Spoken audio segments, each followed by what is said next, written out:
So for those of you that have watched me since my Civil Spider channel, you would know that I have gone through quite a bit of phones this past year. I have tried phones like the Galaxy S10 Plus, the Galaxy Note 10 Plus, the Galaxy S10e, the Galaxy S20, iPhone SE, and currently owning right now a OnePlus 8. I actually still need to review that phone, so feel free to subscribe so you can stay in touch when I upload that video. Now after all of that testing, I still find myself coming back to the iPhone 11 Pro. So what I want to talk about is why do I do that? Why do I keep coming back to this phone?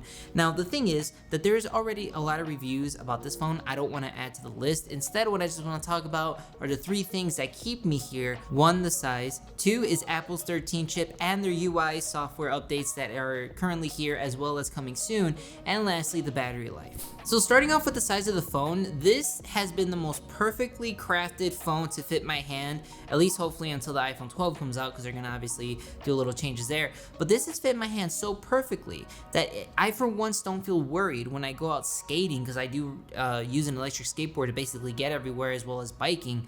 I'm not worried about sending a quick reply to somebody or looking at my Google Maps and pulling out my phone. And the display itself doesn't bother me as much as I thought it would when I initially bought the phone. It's a 5.8-inch OLED screen with a resolution of 2436 by 1125. With that resolution, you will only get 1080p content on here, but I have to say, like, as someone who uses right now primarily their tablets anyway for media consumption, this has still been fine with me in the sense of no matter what I watch, when I decide to actually watch something on my phone now, it's not troublesome. It doesn't bother me as much as I thought. So I would say like this being an OLED has definitely helped me watch and feel comfortable watching only 1080p content on here.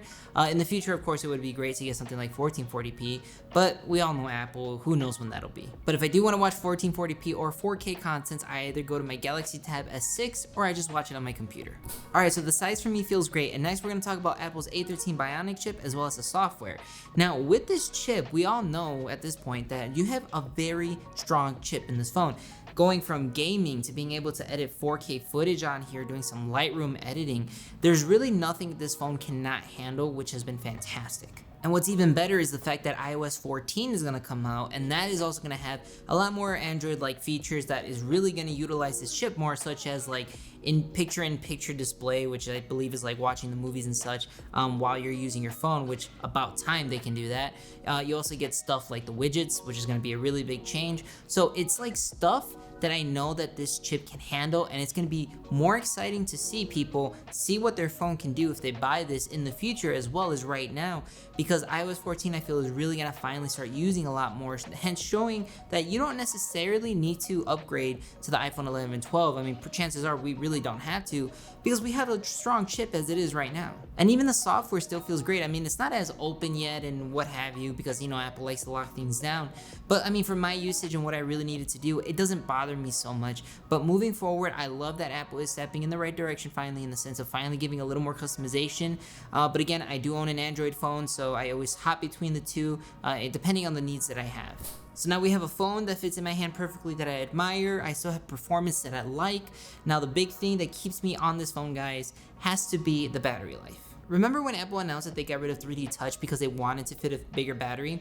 I initially was somebody that actually liked 3D Touch, so I was kind of like, why would they do that? Like, that was actually a good feature.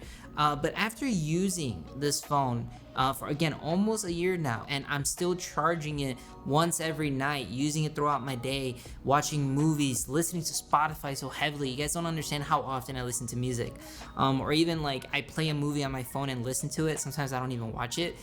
May sound weird, but I do that quite often. And then I still occasionally play Fortnite on here with my controller just because I can, and it feels pretty cool.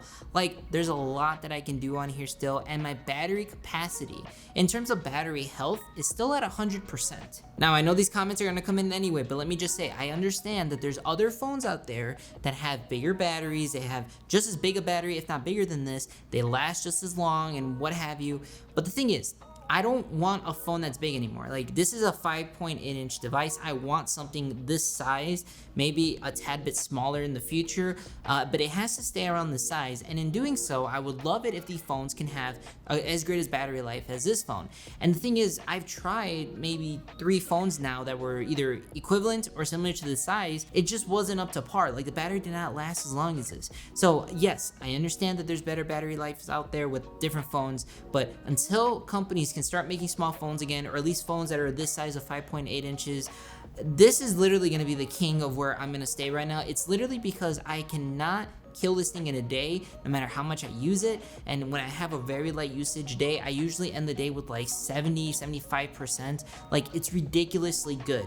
If Samsung could seriously just redo their S10e and like update it and what have you, and make it similar size to this phone, give it the best chips, and then updated software, like, trust me, I would so happily use it. And if it lasted as long as this, I easily would go back to Android. I'm not dedicated to one specific UI or anything or software.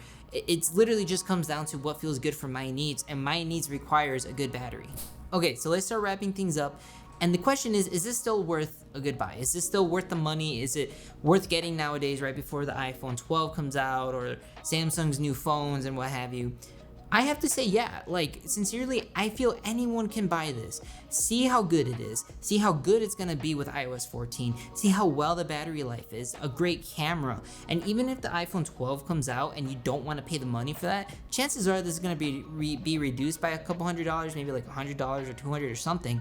And that's still so much power and such good battery life in a small device that it's so worth the buy. And understand, I'm like you guys, I can't afford to be buying every single phone that comes out to try. Like, I have to buy them myself or trade them in and what have you.